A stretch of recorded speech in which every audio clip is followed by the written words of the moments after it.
And now to politics, a shakeup in the GOP presidential race. Texas Senator Ted Cruz is now leading for the first time in an early voting state. A new Monmouth University poll shows that Cruz has 24% support in Iowa, followed by Trump at 19%, Marco Rubio at 17%, Ben Carson slipping to 13%, and Jeb Bush at 6%. A new CNN poll also shows Cruz surging in Iowa, but this time to second place.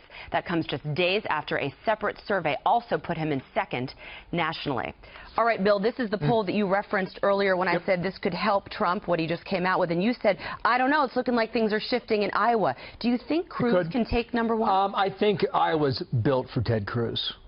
Right? He's in all 90. He's going to be in all 99 counties. He has an evangelical pull. He has strong conservative roots. I think Iowa's a really good fit for him, not so much for New Hampshire. Having said that, from everything I see and I read and I hear, Cruz has built himself and his campaign for the long run.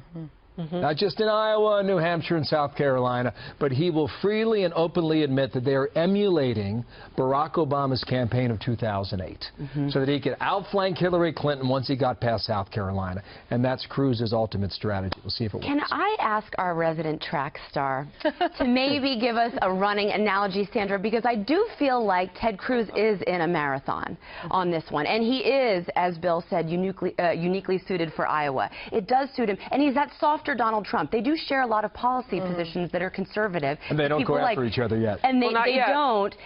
But Trump got in this race thinking maybe it was a sprint, but he's in a marathon. Who wins? Yeah, well, his pacing seems to be good if he has yet to peak. We don't know that yet. The polling would indicate a little bit. If you were to analyze this using a track analogy, I'd say he's halfway through the race, and he's not a sprinter because he didn't take off fast, and he probably can't count on finishing fast either. But the indications that I have gotten from within the Cruz camp, there's a whole nother gear we haven't even seen him go into yet.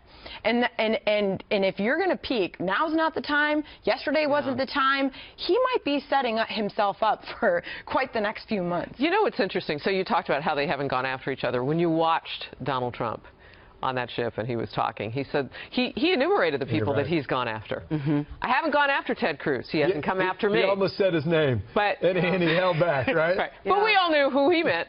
Haven't done it. He can. We don't know what that will look like, though. And that's his special moment, I guess. Melissa, how is what Trump is doing different than FDR? I mean, you hear the comparison.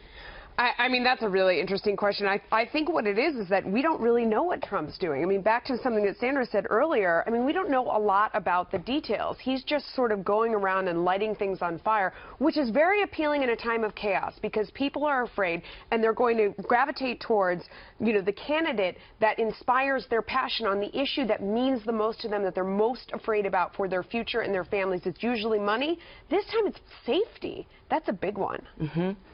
No, I think that's a really important issue. All right.